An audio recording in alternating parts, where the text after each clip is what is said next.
Problem number 29. Black's 4 stones are in danger here because this ladder does not work for black because it's going to run right into white stones. So the question for black is, what should black do to save these stones?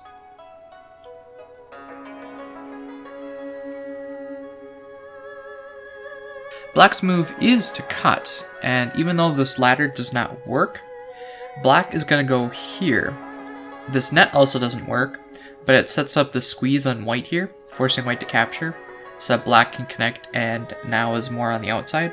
After white connects, black will poke here, poking at this cut, and white will connect. Problem number 33 starts where problem 29 left off, and the question for black is, now that black is relatively safe on the outside, how should black attack white's group here?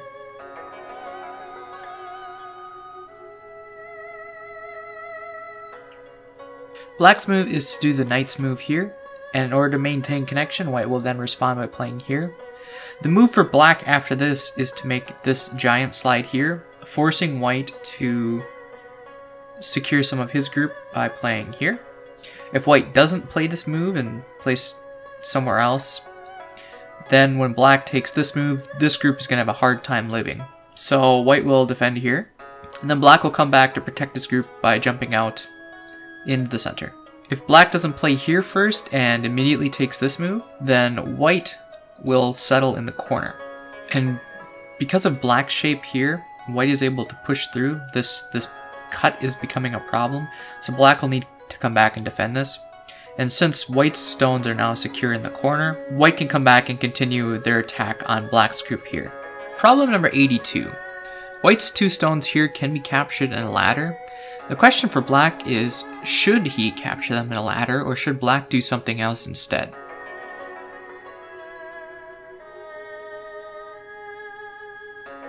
The answer is no, black should not capture this in a ladder. If black does capture this in a ladder, by playing this move, then white is going to use a ladder breaker as a sensei move against black's group down here by playing here. This blocks the ladder, which forces black to capture it, or play a ladder breaker of his own, but then white has the advantage in this fight. So instead of capturing it in a ladder, black should attach to this stone. White will defend it by backing off, and then black will maintain connection here. After this, white's going to poke at this immediately, forcing black to connect.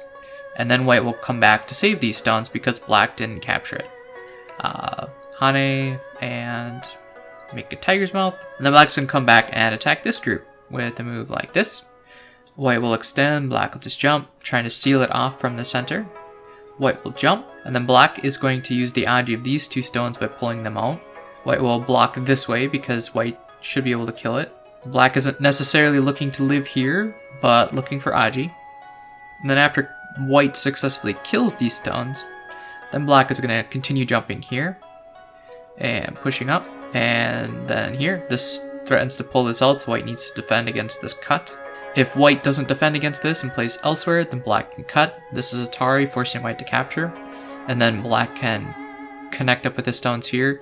Now these are completely separated from this group and will probably die. So white needs to defend, and then black will play the shoulder hit here.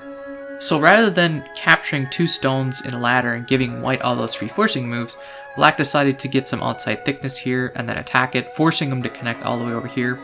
And meanwhile, black got this nice line of stones that works with his outside influence here and formed a very nice big moyo. Problem number 87 starts with white invading into black's framework here, and black decides to kick it, and white extends. The question for black is, how should black continue attacking these 2 stones?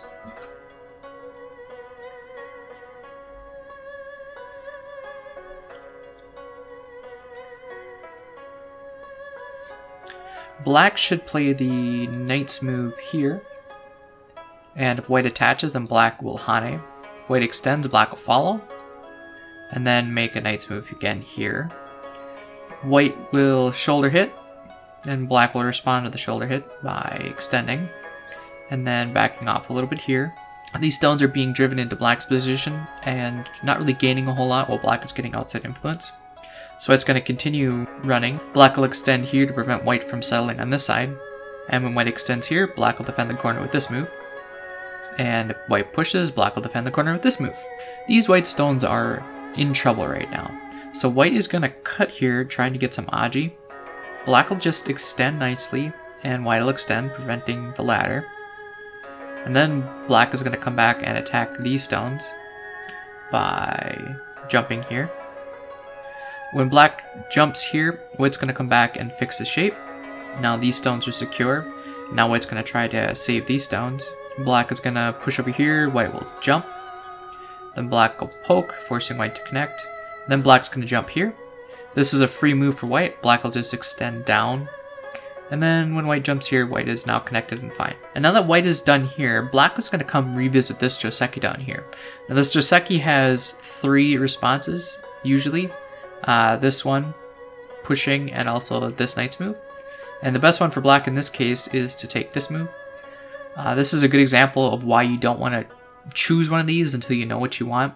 And now that black has all of this outside influence, with some here, black will want to do this to help build on that. Backing up, for reference, when white is kicked by black here, instead of making the iron pillar, white should jump and make light shape. This is starting of Sabaki here. This is just too slow, and as we saw, white just gets surrounded, corralled, and sent right into black's enclosure. Problem number 128. Black has this single stone here, and white just approached it with a large knight move. How should black respond to this?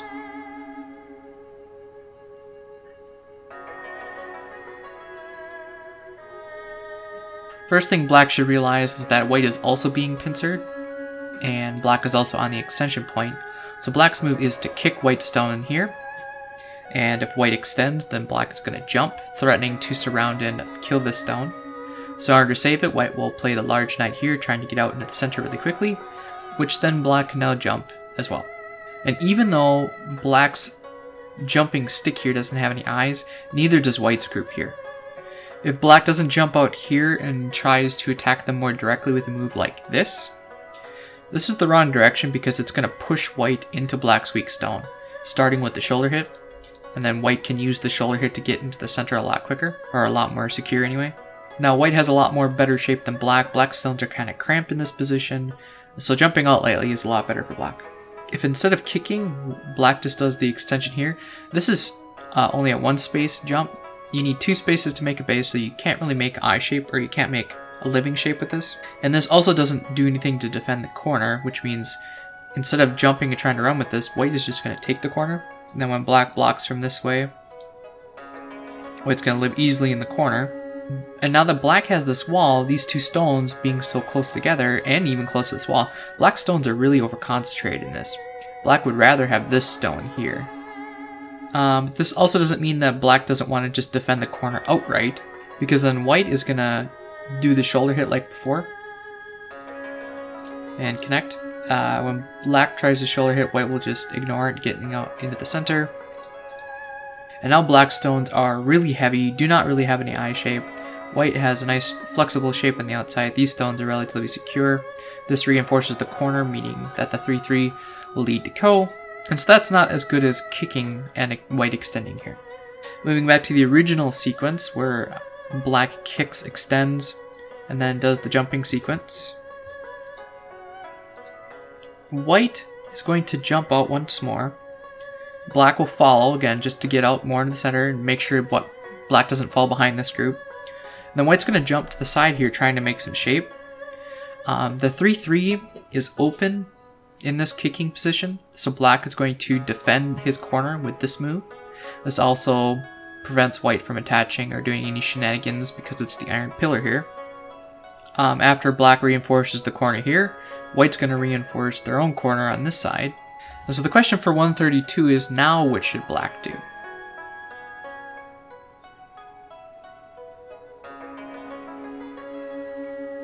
Black should peep and force white to be heavy. White will peep back before defending here. However, now this single stone of white's is getting cut off and is going to be in danger, meaning black can get a decent attack off on this single stone. Black's stick here is still without eye space, but there is plenty of room to run up here and to the side here to make eyes if they need to.